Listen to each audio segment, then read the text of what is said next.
Okay, so first of all, thank you all for joining us today. Today is going to be our last class of the year. Look at that, right? The last class of the year. Next week is Rosh Hashanah. Rosh Hashanah falls out Wednesday night, Thursday night, Friday. It happens to be a 3-day Yom Tov. I mean to say it's not really 3 days of Yom Tov, but it's 2 days of Yom Tov and 1 day of Shabbat, so we call it a 3-day Yom Tov. So today is our last class of the year.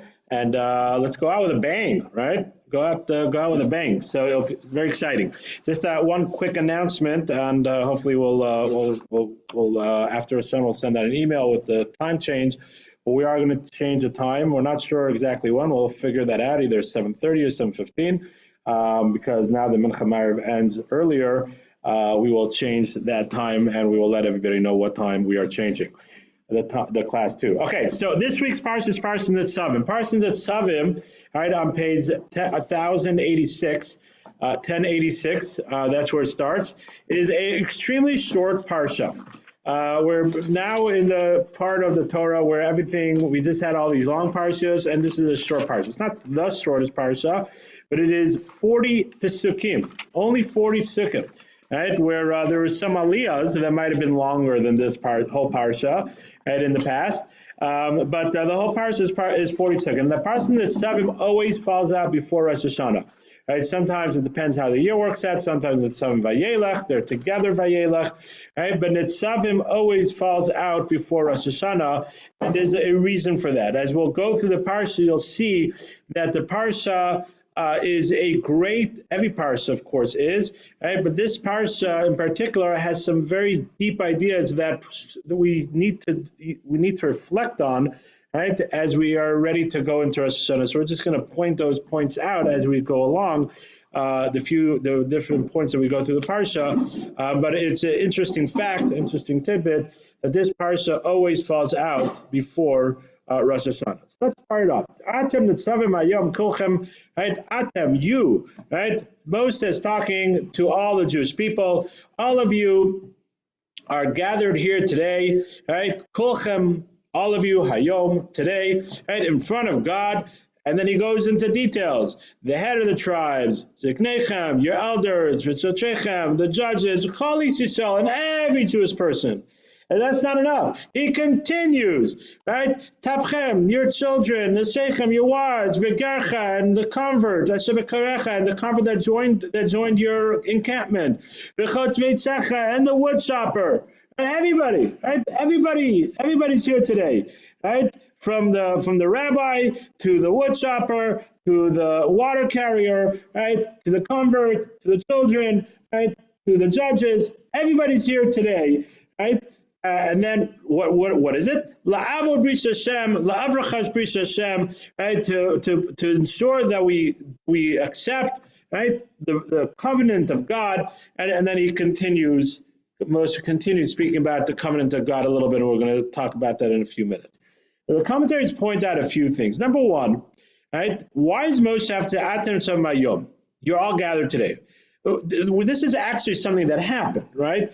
So we're all here today, and I say, guys, we're all gathered today. Of course, right? All I have to say is we're all gathered, right? When else? Yesterday? I'm talking to you now. I'm talking in the present.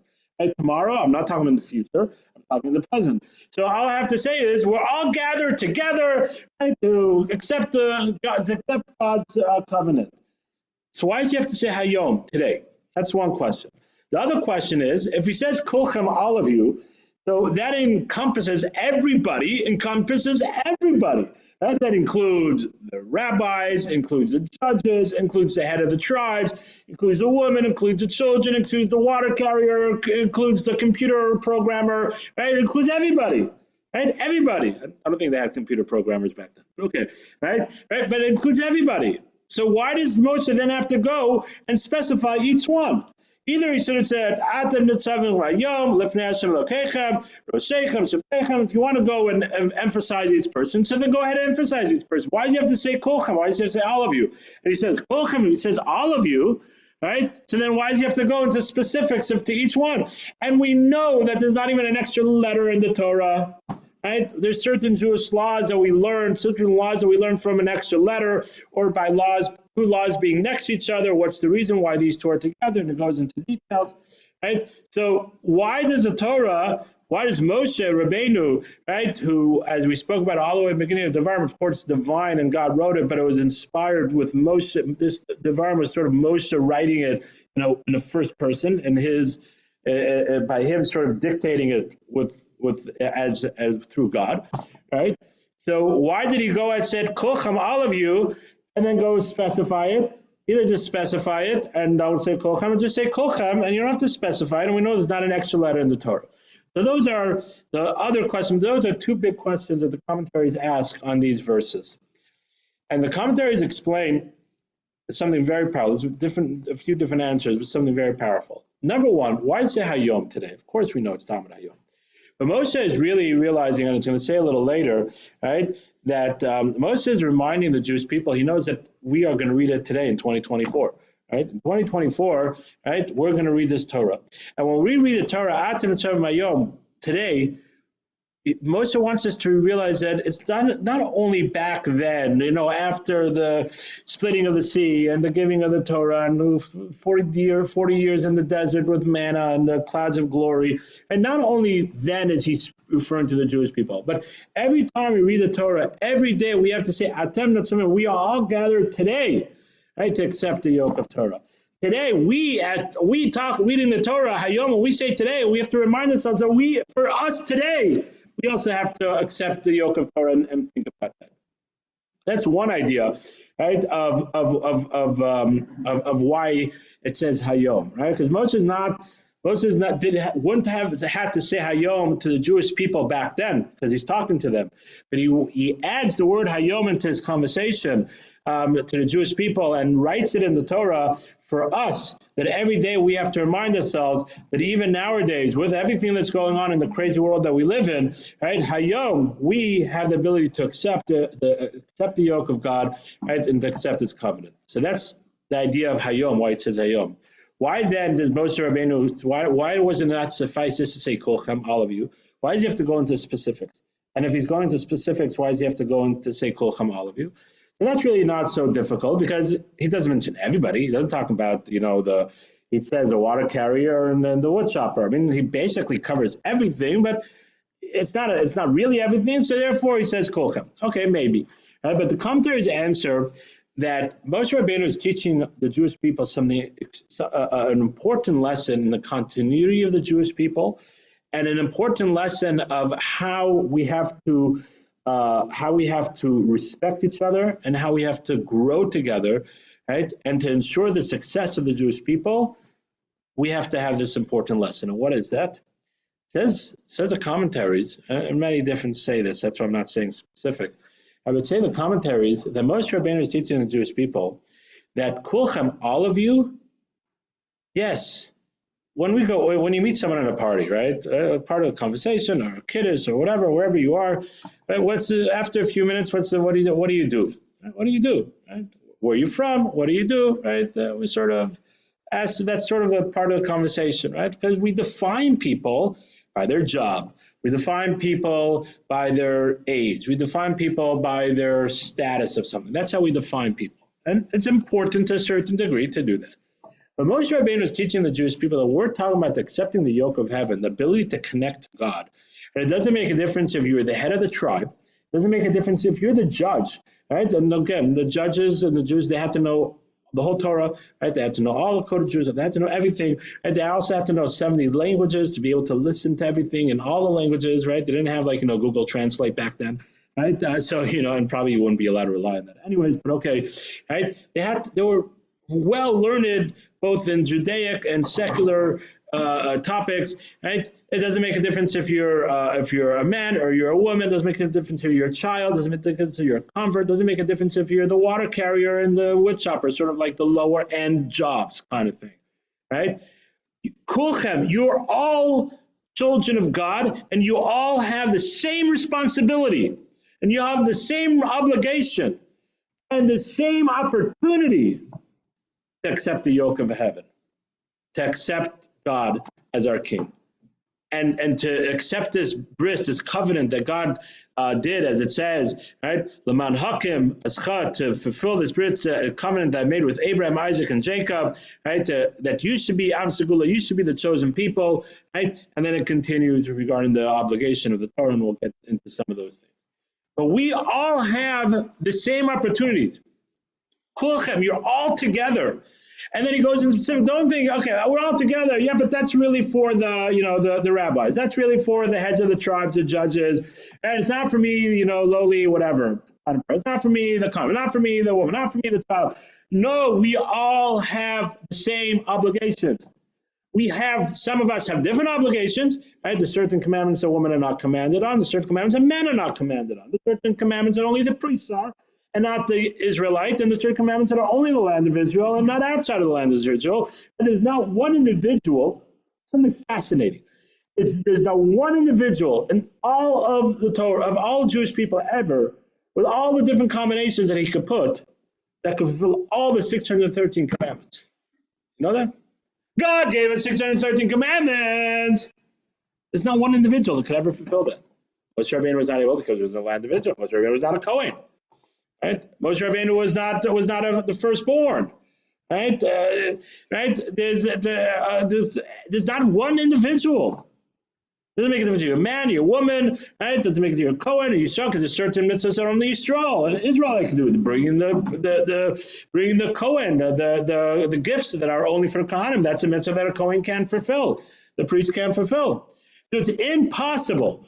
And the idea is this idea that God is telling us, and this is most to bring this out, that for us to fulfill the whole Torah, we have to be united. We have to realize that we all have our jobs, right? We all have our things, but one thing that we all are able to do, we're all able to connect, right, to the covenant of God. Doesn't make a difference what your job is. Doesn't make what your gender is.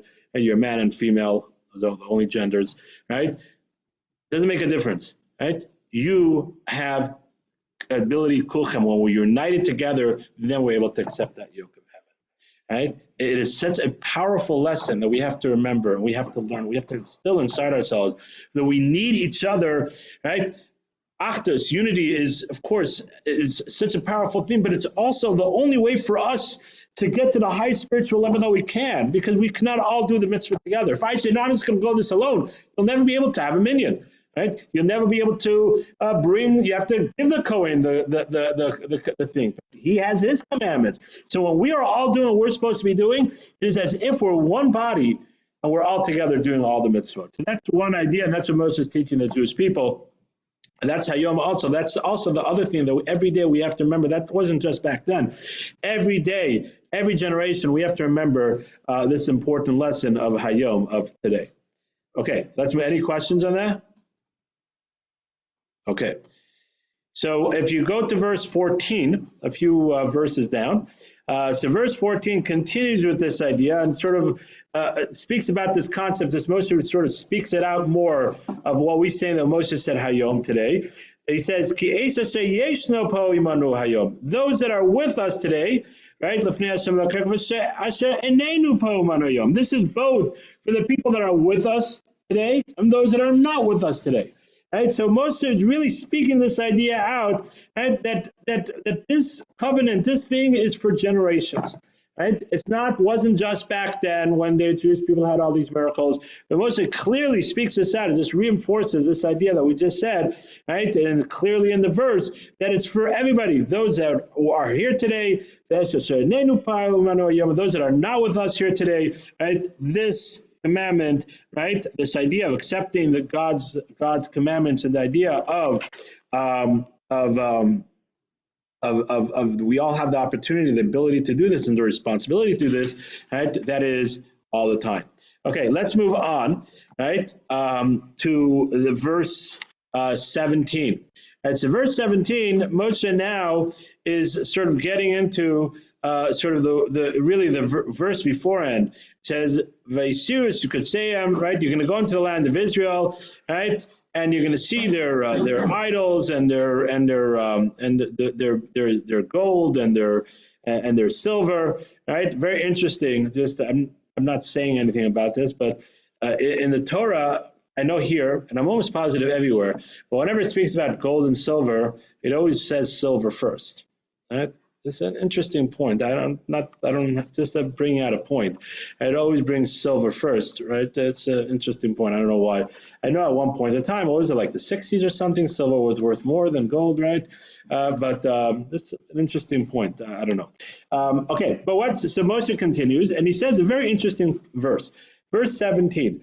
Pen yes bechem isa isa. There might be, right, as article trans, perhaps there's amongst you a man or a woman, o mishpacha, or a family, right, like a whole family, right, o shevet, a whole tribe, shelevavo pone ayom im Hashem, whose heart turns away, strays away today from Hashem, your God, right, and then continues the verse, right, lelechas la'avod, right, to go and serve these idols that are in the land of Israel.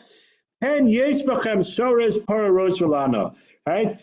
perhaps there's amongst you a root flourishing with gall and wormwood. Right, so it's Soros Parlarana, a bad rooted thing. So I want to home in on a very important idea and something that we have to reflect on, that sometimes, and this happens a lot of times, right, that someone does something, it's not so bad, leave it alone, and over time, right, it sort of grows and the person becomes a monster, right? It becomes a monster. I kind of mean like literally a monster, but like it's you can't tolerate anymore, right? It gets worse and worse and worse, right? Whatever that may be, right? If it's in how he reacts with other people or his obsession with things, whatever it is, right? He or she, right, the Torah is telling us that when they went to serve idols, right, it didn't just happen. Right? It doesn't just happen. All of a sudden it said, oh, okay, let's go bow down to the tree. Oh, tree. Right? They didn't just do that. Right?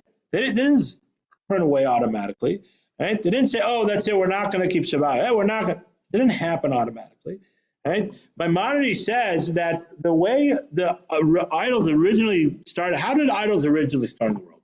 And Adam did not serve idols, right? Adam served God. Right? He spoke to God. God created him. Right? His children also did it. And so what happened? Right? What happened? Right? So the Maimonides goes into this, right, and says that it happened over time. It means to say originally, maybe a few generations, they felt they weren't worthy to speak to God directly. Right? So they said, let's speak through his emissaries. Right? The sun and the moon, they felt like they were emissaries. And it says that every one has a angel, right? Actually, every constellation, everything in the world has an angel that's in charge of it. Right? So they were like, let's go through the emissary, through the angel, because we're not worthy to speak to God, which is a mistake because we are his children. We all have that ability. But so let's go through him. In the beginning, of course, we're serving God and they didn't believe that there were gods, but they're emissary. And then over time, the next generation and the following generation, but over time, it's like they just remember serving the moon and they remember serving the water or whatever it is. And then they thought that there were God. And over time, that's how idol worshiping started. And it's like, okay, let's serve idols, right? It's the same idea with anything that we do, right? With any attribute that we might have that's not good, or serving idol, or whatever it is that we're doing, it doesn't necessarily happen over time. If we're on a certain level, right, there's a root, something rooted that's a bad root, and then as it grows, it flusters and becomes bigger. If you don't root it out, no pun intended, but if you don't root it out, right, in its rooted state, when it was a root, just a small root, right, then it could grow and it could become something tremendous. Right? As the Talmud tells us, the way the evil inclination works is Hayom kach. Today he tells you to do this, and tomorrow he'll tell you to do this, and then eventually you're like somewhere totally different than you were. Right? And it works the other way too, right? As we grow, we're supposed to grow one step at a time. But what the Torah is telling us over here is that we have to, whatever level that we're holding, right? And we're all growing people, but whatever level that we're holding, we always have to be constantly looking internally and say, right? Am I making sure that there's no worms on my roots? And am I making sure that there's no, infection in my root that it's gonna over time take me back to either the way I was, right, or away from what I am doing my whole life, whatever it may be, right? The root of the issue, and it not necessarily happens right away. It could happen the next generation, right? But we have to be very careful of the root of the issue, and that's a lot of times something that it needs a magnifying sometimes to even notice, right? Sometimes it even needs a magnifying to notice that, and if you, not to get too much off topic, but that originally, right? Originally, when Reform started, because Reform started before conservative, right? Originally, when Reform started, they didn't just say, "Okay, we're not doing anything." If you look at the history of how Reform started, the first thing that they did was they said, they did the whole davening. They kept the full Shabbos and they kept everything, right? But originally say, no, let's take out the Yurkim Perkim and Shemaya, right? Before we daven the Musaf prayer on Shabbat, right? There's three paragraphs that in Aramaic and not in the Lashon HaKodesh, the Hebrew language, right? It's an Aramaic. And they said, the rabbis made this back in the Talmud. It's archaic and it's a different language. It's just talking about, how we have to take care of the rabbis, and we don't need to do that anymore. This is not, we don't need to let's just take that out. And that was the first thing that they took out. And for a little while, that was the only thing they took out. And then that sort of started growing. And then they took out something else. And then they took out this. And then they started changing that. And then they said, okay. And then they wanted the instruments to be more like the churches. And then and slowly but surely, just one step led to the other step. And then they completely don't believe in God, that the Torah is from God, right? It's gradual. It's a gradual thing. We think, okay, it's just a small little thing. It's not a big deal. No. If we don't nip it at the bud, right, then it could grow into a big thorn and be a thorn in your thigh in your spirituality. So that's what the Torah is teaching us. Okay, let's move. Any questions or comments? Okay, so let's move on. Okay, so the next thing I want to talk about is chapter 29 also, verse 21.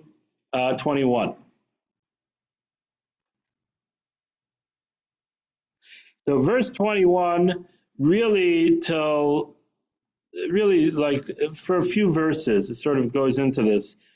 And it shows this is one of actually the divinity of the Torah. It's unbelievable. Like the Torah doesn't need for any proof that it's true. We believe God's Torah, it doesn't need. But there are, to help us with our faith, right, and to help us with believing that God's Torah is true, the Kuzari writes about this, and others write about this, and Aisha Torah has the whole discovery seminar, right? But there's a few things in the Torah sort of just stand out that if God did not write this Torah, right, how the heck could this say this? How could it be like this? And this is it says Va'amar Adar Achron, right? And the later generation is going to say, right, that the children that come after you, and the stranger that comes from foreign land, you saw all the destruction of the land, because it speaks about also the destruction of the land, right? Gafris Ramelach, right? And then it continues, and the ashes, right, and fire that comes from this land, and this continues. The verses continue about how we're going to be kicked out from our land, and it's sort of depressing a little bit, right? It's depressing, and it's like this doesn't seem like something we should be reading out loud. It's sort of in our Torah, right? It's like sort of like the thing we like hide, like But it speaks about our how we'll be destroyed. And the verse later on in 26 says, "Vayichar af Hashem," God will be angry with us, right? And He bring all the curses that we read in 2 weeks ago, last week's Torah portion, onto you, right? And He'll send you to a foreign land, right? It's like. And they say, verse 24, and this is a powerful verse. Verse 24, and they say, everybody will say, why? Because they moved away from God's covenant, from worshiping God. So, number one, right? I always say this. Many times, we have to learn from the non-Jews. Right? So many times that they say, how many times have I've got it? Many times, especially in Jacksonville, not so much here.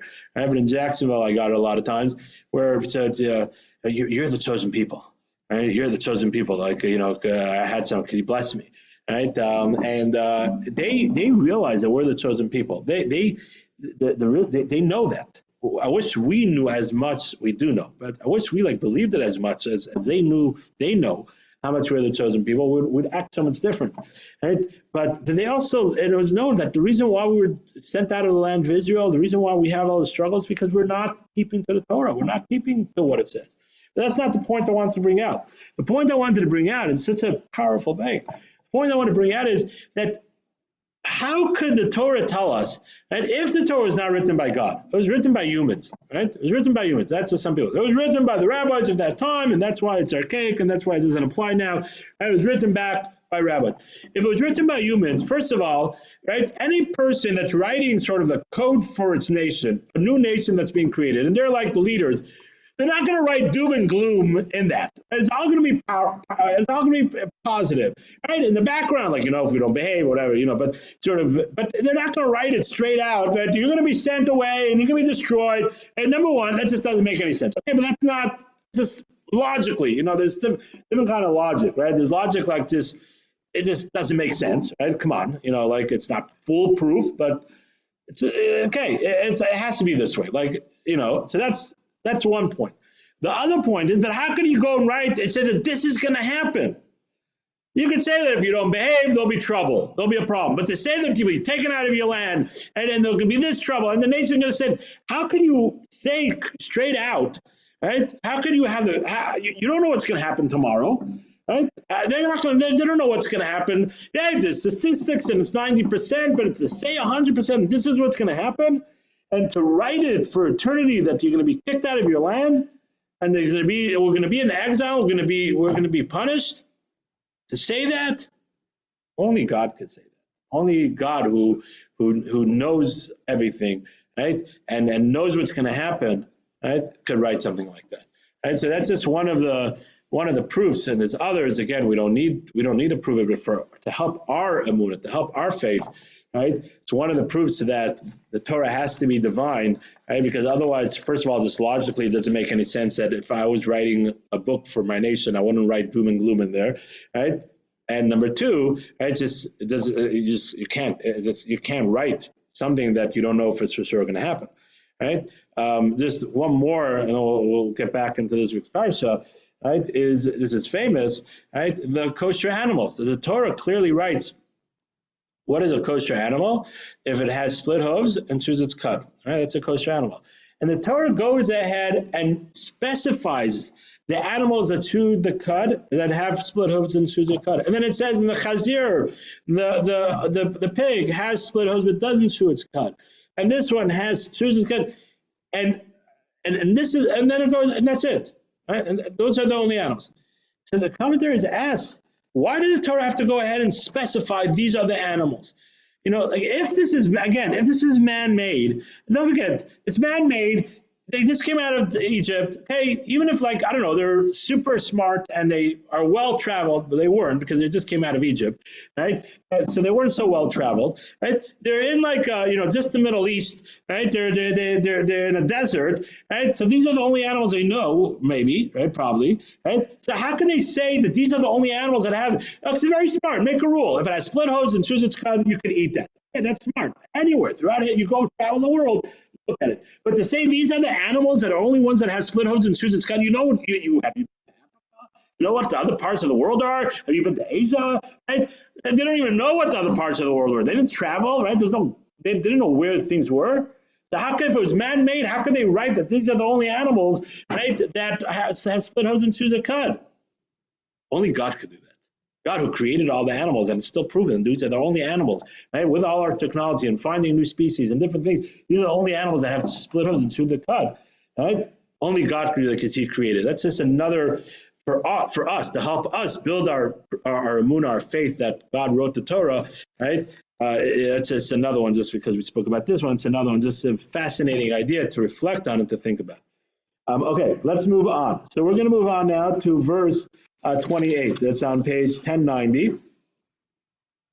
And the verse continues, Hanistaros, the hidden, and if you look in English, the English part, it has in brackets, sins, right? But that's doesn't necessarily say that. It's based on the commentaries. Hanistar the hidden, Lashem Elokecha, are for God.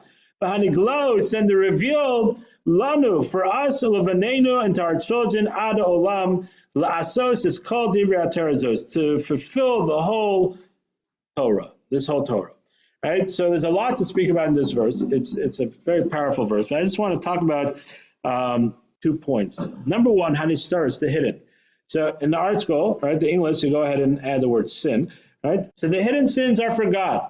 It means to say, let's just take that. It means to say that we do things in our own private, no one knows where. I'm in my room, right? I'm in the bathroom, right? I'm in whatever, right? Now with our phones, we could be hidden wherever we want and do whatever it is. We could bully people. We could speak Lashon Hara, right? We could look at it in pro. We could do a lot of things on our phones.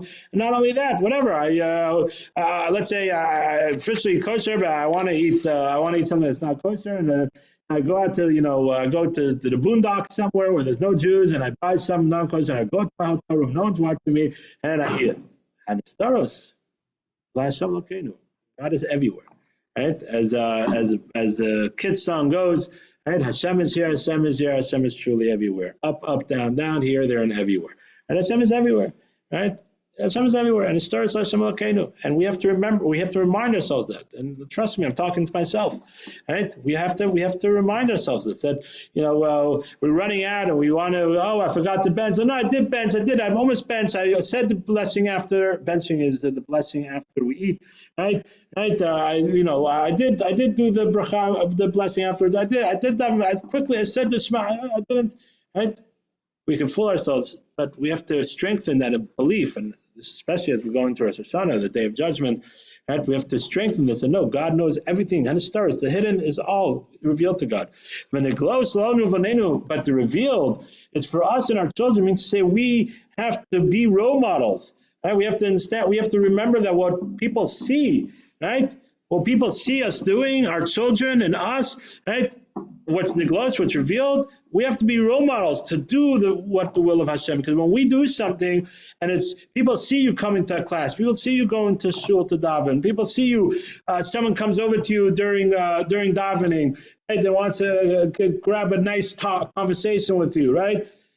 So respectfully say, I'm davening now, right? Let's talk by Kiddush, right? We'll have a good l'chaim by Kiddush, we'll schmooze then, right? But now I'm davening.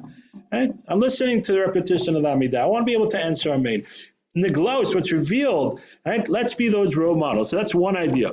The other idea is also Hanistaris Lashem Elokeinu, the hidden, right? The things that are beyond our comprehension, right? The hidden things that are beyond our comprehension. We have so many questions, right, of why good things happen to bad people, why bad things happen to good people, right? Why was there a Holocaust? Why this? Why is there, why was there October 7th, right? Why are we still having people dying? Why are we having struggles here and struggles there, right? And why is a good person? Why does a child have cancer? God forbid. Why does this person lose their whole business? And his stars, the hidden things, the things that are beyond our comprehension.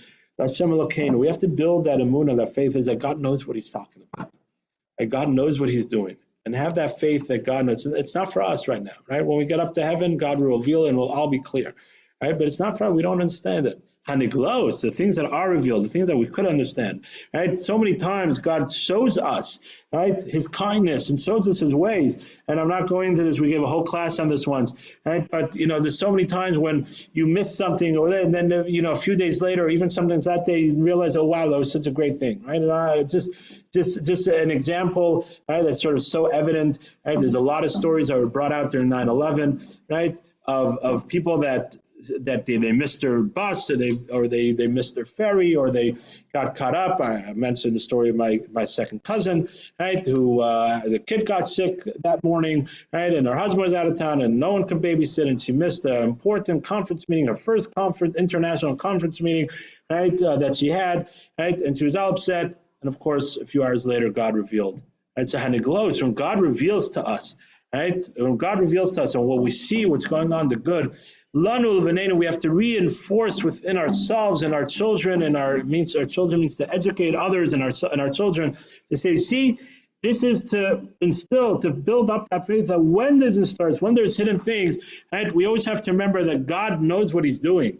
Right? God has a plan, right? La'asos, and then through that to do the will of Hashem, and in any situation, in anything that we have, any situation, we always have to go ahead and serve God in any way. Just to point out on the word la'asos, and we find this many times, la'asos is to do, it's an action. I think we spoke about this on Shabbos, right? I think in our class this past Shabbos, that in Judaism, it's not about just the thinking. Right, it's the action. It's la'asos. It's the action that we do. Right, la'asos is called to do the Torah, to go ahead and to do the action of the Torah. Right, not just it's a hypothetical discussion that we're having, fascinating, interesting. Okay, thank you, Rabbi, and let's move on.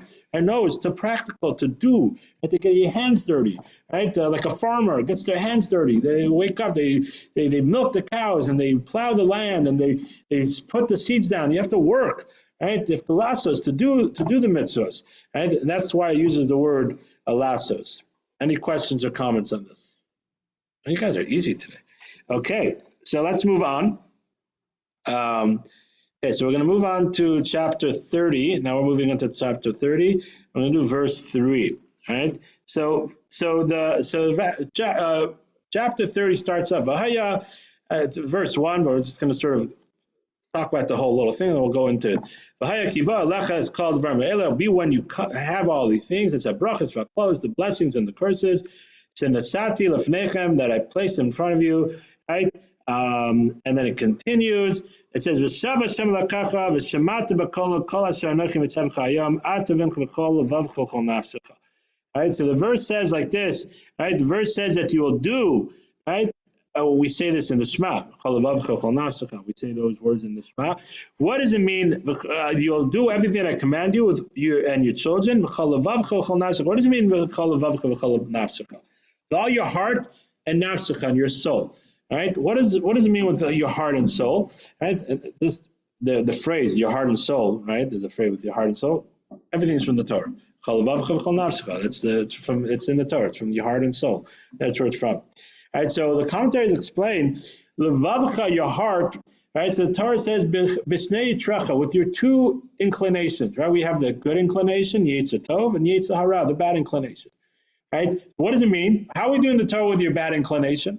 Right, with a good inclination, we do the Torah. What does it mean with your bad inclination? So the commentaries explain is that if you have a desire for something, there's sometimes how we could use that desire to do positive with.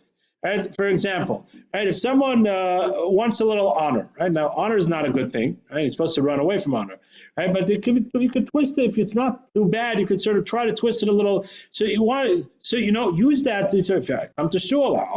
People will look at me. I'm going to do the mitzvah. Use that. Take the Yetzer and say, no, I'm going to sort of twist it, and I'm not turning it into honor. I'm going to sort of take that attribute, something that I want, and I'm going to turn it into something. I want to say, I'm going to get charity. I'm going to put my name on some things. I'm going to give charity. At least I'm getting a mitzvah out of it, right? At least I'm getting something, a mitzvah, a connection, something closer to God, right? Through that, right? So that's what it means. That's one idea. The other thing, the cholavavcha, with your whole heart, right? The commentaries explain that our heart is really what controls what we do. Right? Nafshecha, your soul, the commentary says our life. Right? We have to be willing to give our life up for the Torah. We know there's 3 mitzvot that you have to, but if it's a time where we are being persecuted in all mitzvot, then it has to be all mitzvot. And I don't want to get into that. That's not what just to put it out there. But now let's go back to cholavavcha. And cholavavcha, with the whole heart, the commentaries say that really, right, what really is controlling what we do and what we don't do is really our heart. No, it's my brain. I'm an intellectual. It's my brain. I've thought this through, right? And I've seen all the different angles, and I read all the different articles, and I had the 4-hour discussion with all the, hours of discussion with all the, academia in the world, and I'm an intellectual. I hear, right? But at the end of the day, what is really governing is what you want. What you really, we are biased to ourselves. We are biased with what our heart wants, what our desires want. And if we can't get our heart in line with Hashem, We can make a heart, and that's why when we put on our phylacteries, our tefillin, we first put on our hand and then we put on our head. Right? That's what we do. First put on our hand and our head. Why? The commentators say that because we first have to get our heart in sync with God. The tefillin represents the heart, and then we put on tefillin on our head, and then we could get our heads in sync with God. Right? Because what if we can't get our desires, our will, our love, our wanting to get closer to Hashem, then we could have things staring us in the face, right? And we could still say, no, I could explain it this way. And really, the splitting of the sea was this unique wind. There's articles out there about this. I'm sure you've read them, right? The splitting of the sea was that it's so crazy. There was this crazy wind that came at a certain time. The tide went really low, and it was just the way it dried it, and they're able to walk through. And exactly that time, right when they left, the wind stopped, and that's why the water fell. Right? Oh my gosh, I can prove it scientifically. Really, like how stupid are you? Right? Like really, how ridiculous is this? No, but I can prove it. It's because you have a desire to want to prove it, and therefore you're going to push it in every way that you want.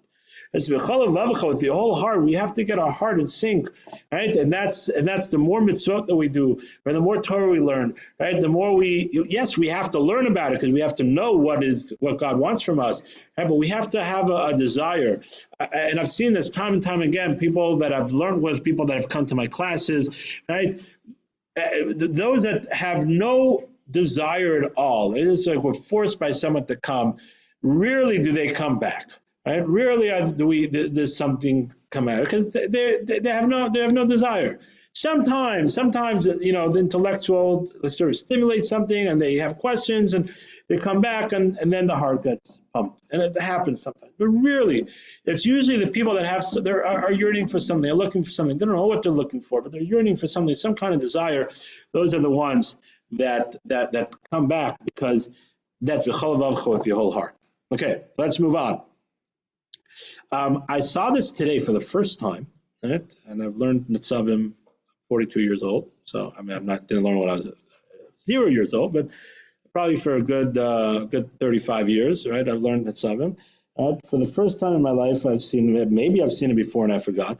If you look at verse 7, right, very interesting. So it says, "V'nashan Hashem alakecha, skala olo se'ela." God will put upon you, right? All these alos. No, but I'm looking at the wrong verse. It's verse.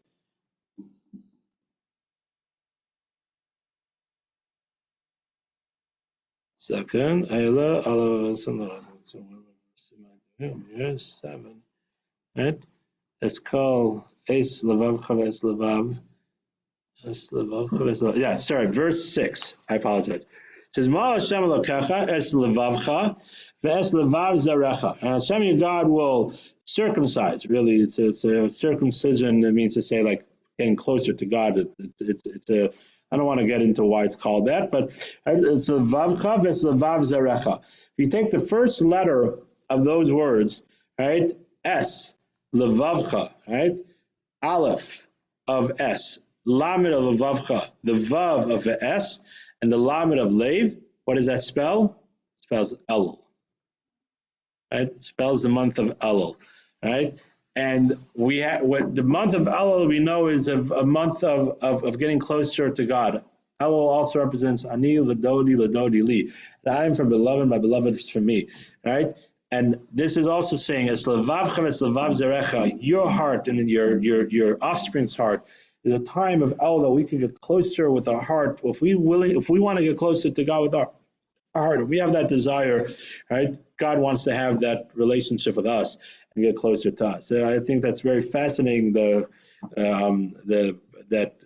Of course, everything's hidden in the Torah, right? But it's right here in this week's Parsha, right? That it's hidden in that way. Okay, let's move on. So let's move on to chapter, same chapter, bottom of the verse 11 to 14. So this is a very famous. Someone made a song out of this. If you're into Jewish music, you might have heard it. Right? This commandment, these commandments that I'm commanding you today, this is not far from you. Right? It's not hidden. Sorry, it's not hidden for you. And it's not far. Lo b'shamayim, it's not in the heavens. Lamar to say, Mi yala lanu hashamayim, who's going to help us get into the sky, v'kachana, to take it. For Yishmanu and for us to listen, but not sad to do it. Lo mevar yam, it's not on the other side of the ocean, right? Lamar to say, Mi yala lanu evar yam, who's going to help us cross the sea, v'kachana lanu, and for us to take of Yishmanu seven asset, to listen to it and to do it. Yeah, karv alacha davar ma'od, right? The karv alacha, this is close to you. This thing, the Torah is close to you. Fivcha levavcha lasoso, the fivcha, it's in your mouth, levavcha in your heart, lasoso, to do. Right? So Moshe Rabbeinu is giving the Jewish people encouragement after he says, if we don't do this and not do it, because now we spoke about the hearts and getting closer to God, and now Moshe Rabbeinu is telling us, he's giving us encouragement. He's telling us this mitzvah, the mitzvahs are not far from you, right? It's not in the heavens. It's not over the other side of the sea. It's close to you. It's in your mouth and in your heart. Do the mitzvahs, and this, I believe, is one of the most, I think almost one of the most powerful things that we could reflect on, to think about, is to remind ourselves. We so many times give ourselves excuses, and I'm talking to myself. We give ourselves, it's too far, it's too hard, it's too expensive, right? It's too hot, it's too cold, right? Whatever it may be, right? So he says it's not in the heavens, right? It's not on the other side of the ocean, right? The commentaries explain not in the heavens also refers to why the heavens, right? It's not. I'm not spiritually inclined to be able to do this. Heaven represents spirituality. I didn't grow up this way, right? It's not for me. I didn't go to yeshiva, right? Whatever level one is, I didn't grow up religious. I did grow up religious, but I didn't go to yeshiva. I went to yeshiva, but I never really connected to learning, right? It's too much. It's to go after people. That's for. It's not in the heavens. No, it's for everybody. Or it's in you. It's not the other side of the ocean. Means to say it's the other side of the ocean. It's hard, right? The difficulties in this world. It's expensive. It's this. It's taking up for whatever. All the different excuses we say. Lo, it's not there. Kikar v'lecha, it's close to you. Befivcha in your mouth, levavcha in your heart. It's up to you, levavcha lasosa, to do it. You have it within you. You are born. Right? As we know, every person's born to learn all the Torah. Why we have this little dimple right here, right? The Kabbalists tell us, and it's true, right? The Kabbalists tell us that before the baby's born, the angel taps the baby over here, and he forgets all the Torah that he learned in the mother's stomach. All the Torah. It's within us. What we need to do is we have to bring it out. If we didn't learn it, then we wouldn't even be able to connect to it. Right? But we learned it all. We have it within us. We just have to believe that's within us. We have to believe in ourselves that we could do it. We could keep Shabbat. We could keep kosher. We could learn Torah. We could learn Gemara. Right? We could give it 10%. We could not speak Lashon Hara. We could be nice to people. Right? We could. It's within us. But we just have to believe in ourselves. Right? And that's what Moshe Rabbeinu is telling the Jewish people, right? And it's one of the most powerful things that we have to remind ourselves. And of course, as I said, this is so important for Rosh Hashanah. As we go into Rosh Hashanah, right? We have to tell ourselves, right? God, yes, we might have not had the best year. We might have had a good year, right? And for a lot of you, it's a growing year, right? But we still have a lot to work on, right? But God, I'm going to work on this idea. I know I have a long way to go. I know it's not all or nothing, right? But I'm going to try to start tapping into my inner self. I'm going to try to start tapping into the Torah that's within me. I'm going to take something on, like we spoke about on Shabbat, and I'm going to start taking something on. I'm going to start saying, no, I could do this. It's not too late to go to. I'm going to, you know what? I'll take off. I have to take off work to make sure there's a minyan. I have to. Kosher food's a little more expensive. It's fine, right? So so maybe so we won't go on our third trip to the Bahamas this year, right?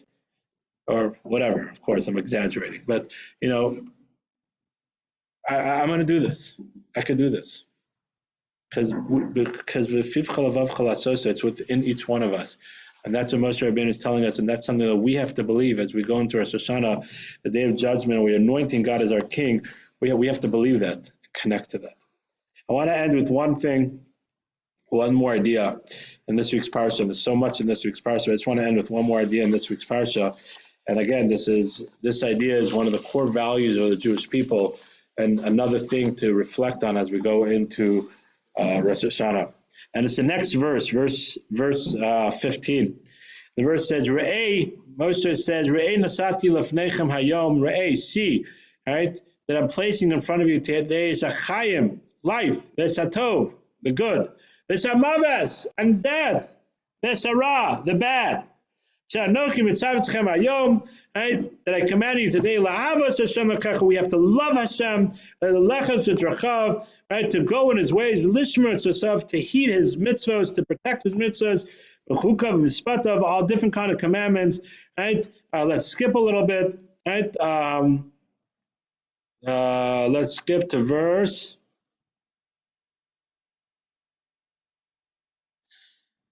Verse 19. All right, let's skip. I'm witnessing. There's witness today.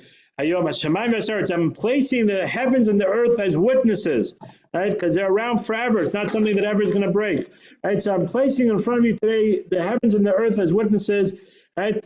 Life and death. And I place in front of you blessing and curses. Choose life. In order that you and your children shall live. And it continues to love Hashem your God. These verses right here from verse 15, and where it says, I'm placing in front of you today life, which is good, amavis is bad, right? This is one of the main places that we know the idea of free will, right? Free will, Bechira Chavsi, the concept, the main cornerstone of Judaism, right, of free will, that we have the choices what to do. Nothing's preordained of what we do and we don't do, right? We have the choices to choose life, which is good, right, or to choose bad, right? Maves, death, which is bad. We have the choices. I'm placing in front of you, and God is saying, please, B'chad B'chaim, choose life. Of course, God, we should choose life, right? What do you mean? Of course you choose life. God is talking to us about choosing a spiritual life, right? Choose B'chad B'chaim, choose a spiritual life that it should be for you and for your generations forever. We have the ability to choose. Nothing is beyond our ability. Yes, if someone doesn't have an arm, so then he can't put on tefillin, right? That's not a choice, right? He doesn't have that commandment. But if he has an arm, then he has a choice to put on tefillin or not. Oh, I can't afford it. So ask someone to borrow. Right? There's plenty of people that will lend you their tefillin. And you can always figure it out if you really want to.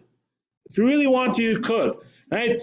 Kosher, okay. So I know some people that were in places, there was no kosher food. So they had bread and water for a little while. They had fruits and vegetables.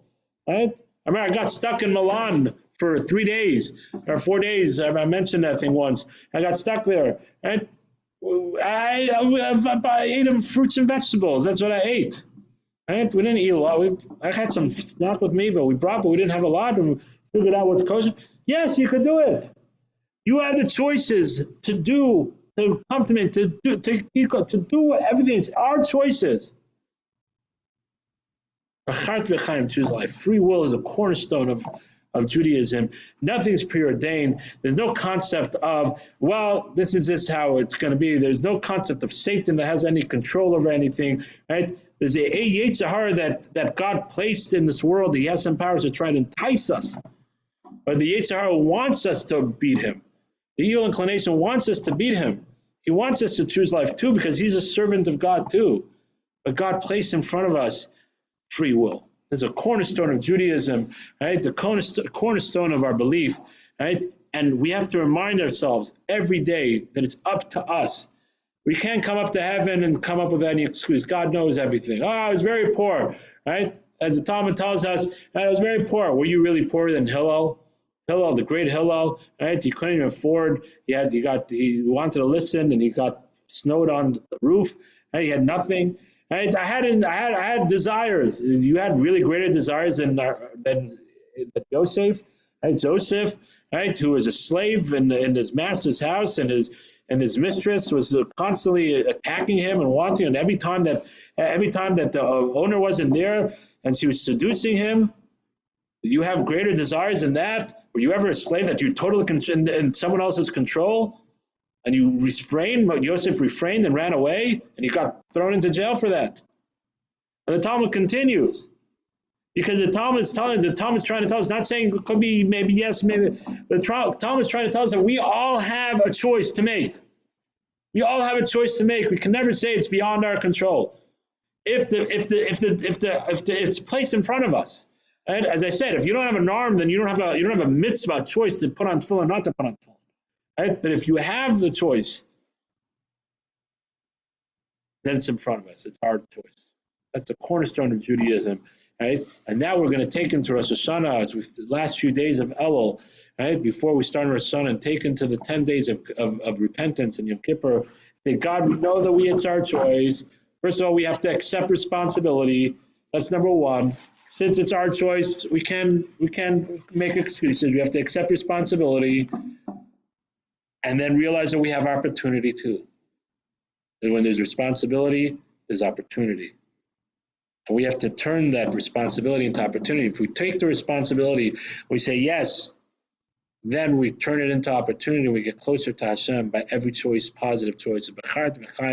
Choose life in order that we get closer to Hashem, right? And we have a good judgment where we all have good Geben Shar. We should all be inscribed in the book of life.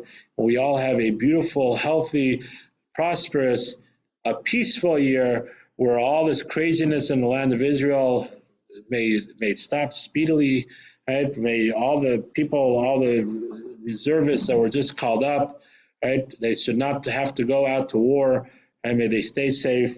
And may all our actions that we do as we get closer and realize the choices that we have, and we choose the right choices, and we realize that there's nothing hidden behind from God. Right? And we say Nitzavim Hayom, today, right? We're accepting that covenant. May the merit of all that, right, bring us to final redemption, and we'll have peace in our land. Shana Tova.